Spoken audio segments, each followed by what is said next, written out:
भरतपुर जिले का बोसौली गांव जो इस वक्त विकास से जूझता हुआ नजर आ रहा है और जिसकी वजह है इस गांव को जोड़ने वाली एक मुख्य सड़क। तस्वीरों में आप मेरे पीछे देख सकते हो। मैं मेरे कैमरामैन से कहूंगा जरा एक बार जूम करके तस्वीरें दिखाएं। देखिए ये तस्वीरें हैं इस गांव की, जहां से करीब हजारों वाहन, दो पहिया वाहन हो या चौपहिया वाहन हो, इसी रास्ते से निकलते हैं और इसी रास्ते से जो विद्यालय, जो बच्चे पढ़ने जाते हैं, उन्हीं बच्चों का यहाँ से आवागमन होता है। बरसात का मौसम चल रहा है, हालांकि जो अंतिम सिरे पर है ये बरसात का मौसम, लेकिन बरसात ने इस एरिया में काफ़ी ज़्यादा तबाही मचाई और जो सड़कें वो कहीं ना कहीं 1.5 और 2-2 फुट के गड्ढों में तब्दील हैं। किस तरह से जो वाहन है वो यहाँ से निकलते हैं और जो रास्ता है ये भरतपुर के लिए जाता है, जिसको करीब 40 मिनट में पहुंचना चाहिए था, उसको 1.5 घंटे का समय लग जाता है। ये तस्वीरें देखिए किस तरह से, देखिए यहाँ पर ये गिट्टी है, ये उखड़ी हुई है, ये यहाँ का विकास है। कहीं ना कहीं जो ये तस्वीरें किस तरह से बता रही हैं कि यहीं के जो सीएम हैं भजन लाल जी, उनसे भी ये तस्वीरें आवाह कर रही हैं कि जरा इन सड़कों पर ध्यान दें ताकि ये सड़कें एक अच्छी सुदृढ़ स्थिति में आ सके और गांव का विकास हो सके। तमाम जानकारी के लिए मेरे साथ यहाँ पर जो स्थानीय निवासी हैं, एक बीजेपी के कार्यकर्ता हैं,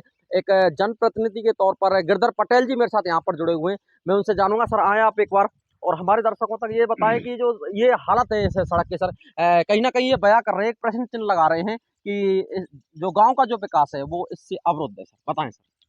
नहीं, वो आप जो कह रहे हैं वो अच्छी बात है। सबसे पहले तो ये सड़क प्रधानमंत्री ग्राम सड़क योजना के अंतर्गत बनी थी और सड़क पर काम भी अच्छा हुआ था। पर इस सड़क को वो जो बंसी पहाड़पुर से जो सैंडस्टोन जो जाता है, वो सभी ट्रॉलियां यहाँ से भरतपुर, मथुरा और उत्तर प्रदेश के लिए गुजरती हैं। हजारों की संख्या में यहाँ से पत्थर गुजरता है, जिन ट्रॉलाओं ने वो बिल्कुल तोड़फोड़ कर दी, क्षतिग्रस्त कर दी। आज इस सड़क पर रुदावल से जो रुदावल के लिए जो बच्चे स्कूल जाते हैं वो नहीं निकल पाते। यहाँ की स्थिति दयनीय है। गांव के लिए रास्ता नहीं है और यहाँ 3-4 जगह से सड़क टूटी हुई है। गंभीर नदी का पानी आने से 3 बार बाढ़ बनी है इस क्षेत्र में। यहाँ से आवागमन का रास्ता अवरुद्ध हो चुका है। मैं सरकार से तो आग्रह कर ही रहा हूँ, प्रशासन से भी आग्रह कर रहा हूँ और मैं करता रहता हूँ और मैंने कई बार माननीय मुख्यमंत्री महोदय से भी निवेदन किया है, लिखित में भी दिया है। वैसे मुझे आश्वासन दिया कि जल्दी सड़क बनने की उम्मीद है और माननीय मुख्यमंत्री महोदय हमारे क्षेत्र के हैं, जो झाड़ू हैं, योग्य हैं, बुद्धिजीवी हैं और विकासशील पुरुष हैं और सम्मानित प्रधानमंत्री भारत के, जो विश्व में जिनका डंका बज रहा है, ऐसे भारत के प्रधानमंत्री हैं। तो उनके नेतृत्व में मैं जानूंगा कि सरकार जल्दी से जल्दी सड़क की तरफ ध्यान देगी और ये सड़क बनेगी। इस सड़क से रुदावल से और सीधा उज्जैन होते हुए भरतपुर के लिए शॉर्टकट निकलते हैं। इससे सैकड़ों गांव जुड़ते हैं, जिससे आवागमन का इसके अलावा और कोई रास्ता नहीं था। जो 15 किलोमीटर का जो फेर है वो बच जाता है। सीधे यहाँ से सुपरा, सुपरा से कुरका, बाया कुंदेर और आपके उज्जैन भरतपुर के लिए सीधा रास्ता है। रुदावल से भरतपुर के लिए सीधा रास्ता है। तो मैं तो सरकार से और प्रशासन से निवेदन करूंगा कि इस सड़क का जीर्णोद्धार कराया जाए। सड़क और इसकी कम से कम 5.5 फीट चौड़ाई में सड़क बनाई जाए और यहाँ 1-2 पुलियाओं का निर्माण और कराया जाए, जिससे गंभीर नदी जब जोरदारी से आती है तो गंभीर नदी का जो पानी है जो उधर गुजरते हुए उधर आगे की तरफ चला जाए, सड़क की टूट फूट ना हो। अब कई बार सड़क टूटी है और मैंने माननीय जेईएन और एईएन साहब से निवेदन किया है और करके तब उन्होंने एक जेसीबी भिजवा के उस पर मिट्टी डलवाई है।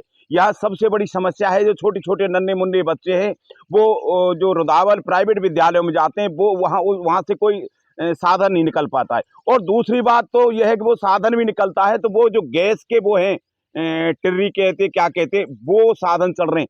सबसे पहले मैं प्रशासन से निवेदन भी करूंगा कि स्कूलों में जो गैस की जो बसें चला रखी हैं, वो छोटी छोटी क्या कहते हैं उसको, टेम्पो, टेम्पो चल रहे हैं और टेम्पो जो गैस के, कल को कोई दुर्घटना होगी तो इसका जिम्मेदार या तो विद्यालय वाला होगा या प्रशासन होगा, मैं तो नहीं जानता।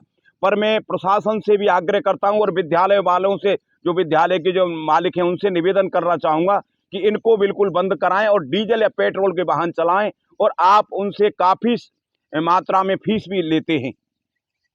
इसी आशा और उम्मीद के साथ सर मेरा एक प्रश्न आपसे, सर ये गांव है बिल्कुल इस रास्ते पर बसा हुआ है, सड़कों की हालत सही नहीं है, सर चिकित्सा की सुविधा के लिए इन लोगों को कहाँ जाना पड़ता है, किस तरह की स्वास्थ्य सुविधाएं लोगों को मिल पा रही है? देखो, चिकित्सा की सुविधा के लिए पशु औषधालय हो या पीएससी सीएससी जो कुछ होते वो इस गांव में, इस पंचायत में कहीं भी नहीं है ना, क्योंकि हमारे यहाँ अब कंजोली पंचायत रख दी है। कंजोली पंचायत नई बनी है, नवीन ग्राम पंचायत है, उसमें भी कुछ नहीं है।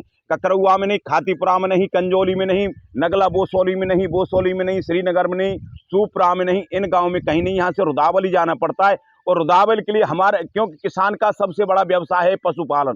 पशुपालन के लिए अगर एक टैबलेट की आवश्यकता पड़ जाए, पशु अगर बीमार हो जाए, तो किसी भी किसान के पास एक टैबलेट देने के लिए व्यवस्था नहीं है। यहाँ सबसे पहले तो इन गाँवों में एक पशु चिकित्सालय छोटा मोटा खुलवाया जाए, इसलिए कम से कम वहाँ एक कंपाउंडर या उपवैद्य बैठेगा तो उनको दवाई देगा, और आदमी के लिए एक छोटी सी डिस्पेंसरी और कोई ऐसी व्यवस्था हो तो जिससे इस गांव का विकास हो।